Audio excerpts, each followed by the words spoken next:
What is going on, everyone? My name is Andy and welcome to another FPL video for the 18-19 pre-season, and today we're looking at general FPL tips. So I've already done a video this season on things to consider when building your game week 1 side, but this is a more general overview of things to think about as the season progresses.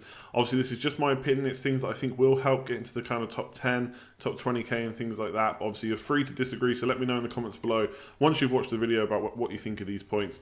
Hopefully, especially for those that are maybe newer to FPL, it will help you out. So let's just jump straight into the video and start off with the tips. So the first thing I want to talk about is bias and loyalty, and this kind of comes in a few different forms. So perhaps you can have a bias towards a club in a positive way. So for example, I'm a Man United fan, so I'm drawn towards getting Man United players. Or it could be the opposite. Perhaps you bought in a player last year that you expected to do really well over a good run of fixtures and they didn't. So now you have a bit of bias about not putting them into your team. And then club loyalty comes into it a lot too. So perhaps a Man City fan won't pick a Man United player, or an Everton fan wouldn't pick a Liverpool player, etc. So I think when you do this, obviously I'm very aware that I veer towards Man United players. So for example, this season, before I build my game week 1 team, I'm looking at Alexis Sanchez, 10.5 million. I think he could do well, summer off, but I know that part of the draw is that he's a Man United player. I know that for $1 million less I could get Mane or Eriksen, and that plays on my mind. So I'm very careful about when I pick these players. Am I doing it out of sheer bias towards my team, or am I doing it because I actually think they provide value for money? So definitely something to think about.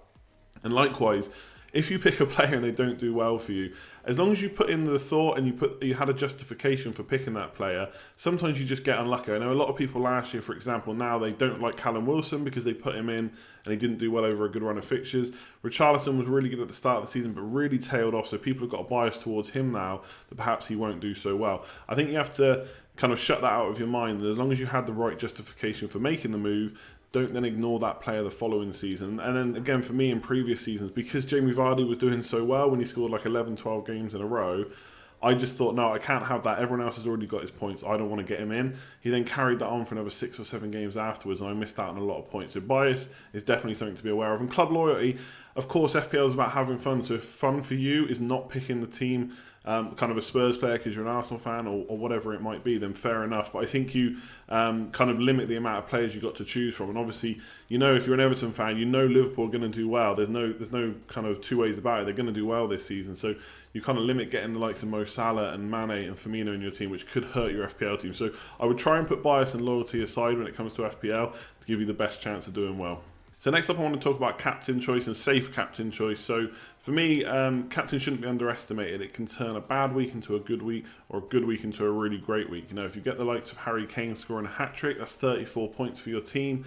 And if everyone else hasn't done too well, okay, you've not had the best week, but Harry Kane's managed to pull that forward. So for me, I like to choose what I would call safe captain. So this is captain in the highest priced players in your team, and obviously they're priced that way because they usually can return more consistently than not. So the likes of Salah, Kane, Aguero and players like that. Now obviously FPL, again, I've already said it, is all about having fun. So if fun for you is trying to nail that kind of differential captain, so a player that maybe not everyone else is going for, is a bit of a lower price, then absolutely you should go for it. But I think for the most part you should be prepared that that captain pick will probably not come off as often as the higher price picks. Now obviously every season there's always that player priced at like 5, 6 or 7 million who does really well. You've had like Josh King, Kane and Mahrez in the past few seasons that have done that. So they are captain choices, of course, but especially at the start of the season I would definitely go for the safe ones. And even as the season goes on, if someone's scoring consistently points for you, like even if it's 7 or 8 points a week, doesn't sound like a lot. Obviously you want that hat-trick score, but that will tick over for the course of the season. That'll give you a really good amount of points. So for me, safe captain choice for the most part, but I appreciate that obviously some people want to have fun and go for the differentials.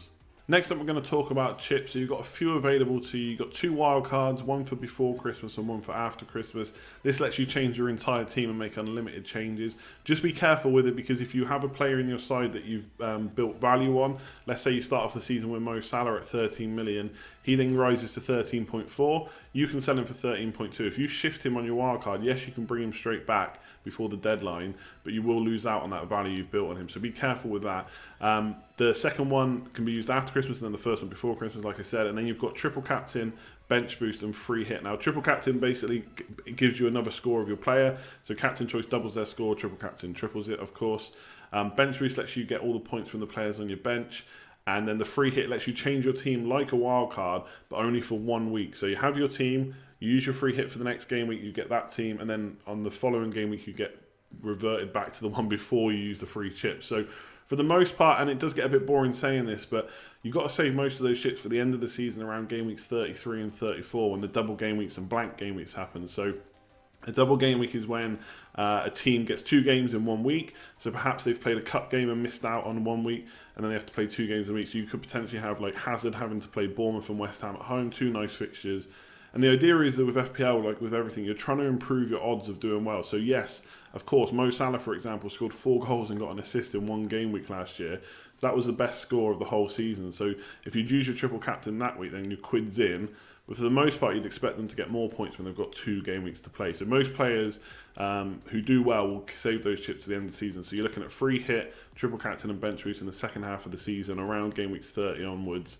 And free hit especially is really good for navigating blank game weeks when the player may miss out because of a cup game, and double game weeks where they'll play twice. So you keep it for that. The first wild card, it really depends. A lot of managers like using it early, kind of game weeks 4, 5 and 6. Because maybe they've picked players that aren't doing well, or there's other ones that they weren't expecting to perform and they are. For me, I will use it around that time if I need it, but I'll save it for as long as possible because it's a really powerful chip. You get to change your whole team. So short version is, first wildcard, try and save it as long as possible. But if you need it early on, definitely use it. There's no harm in doing that. The bench boost, triple captain, and free hit, you should probably save to the latter end of the season. Hopefully, FPL will eventually make changes to that, so we get to use those chips in the first half of the season as well. But for the most part, they're better off saved.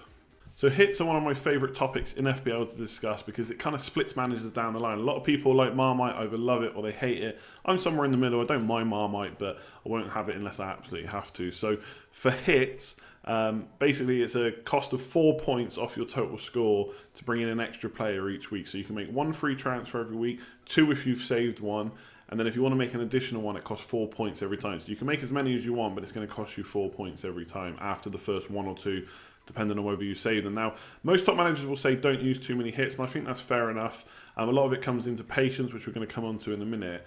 Obviously, just because you've got a player, you don't want to take hits to get rid of a player that's going to play necessarily, because they're probably going to get you points. But for me, I look at it longer term. So if I've got a player that's going to be injured for a few weeks, and it's one of my more expensive players, and I've got another transfer I want to make as well, then I might take the hit because I want to get most of my money on the pitch. And I don't want kind of the likes of Mo Salah or Sergio Aguero sitting on my bench for too long. If it's just 1 game week, then maybe you can just use your bench to help out with that. But if it's more than that, I want to kind of get rid of them. And also hits around double game weeks and stuff. When you're bringing in a player that's going to play twice, or maybe you're replacing a player that's going to miss a game week, I think hits are okay then. I think my general advice with hits is think long term.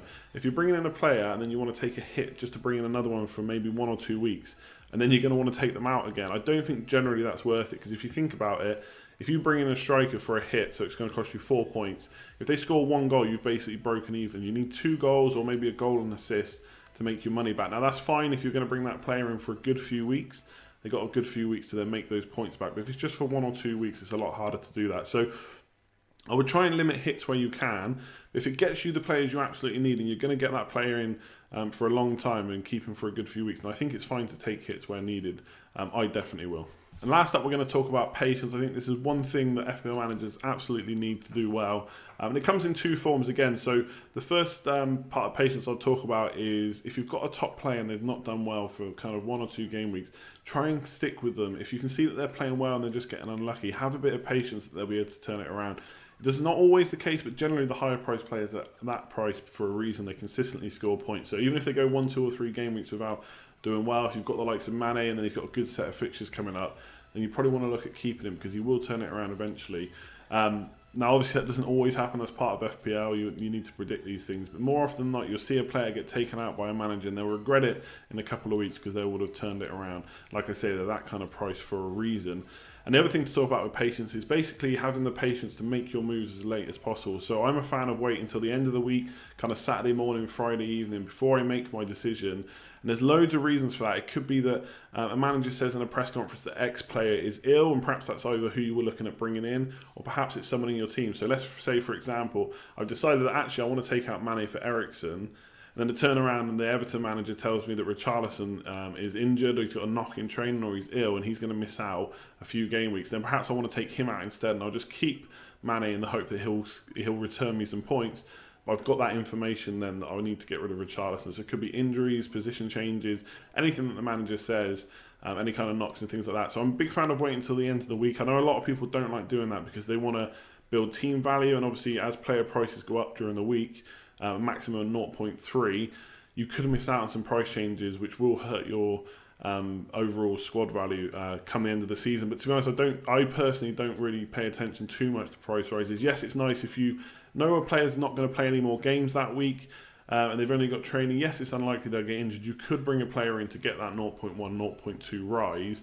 But personally, and especially if they've got another match, if they've got a cup match or something like that to play in between the next game, then I would definitely wait until the end of the week. Have some patience, it will eventually pay off for you.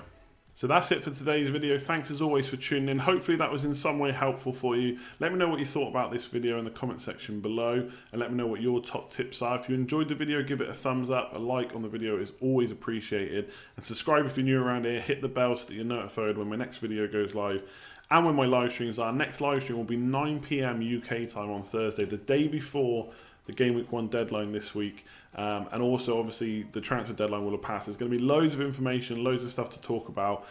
We just hit 15,000 subscribers, so thanks very much to everyone that's subscribed. And like I said, if you are new around here, hit subscribe. I'm also going to leave links in the description below to other kind of FPL tips, so content creators that have made maybe articles or videos or podcasts with their tips. So you can take a look at that to see how they differ. Maybe you can take some info away from that.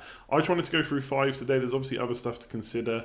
They're not necessarily in any kind of order, but I think it's just things to consider when you're trying to get through an FPL season to try and get as high a rank as possible.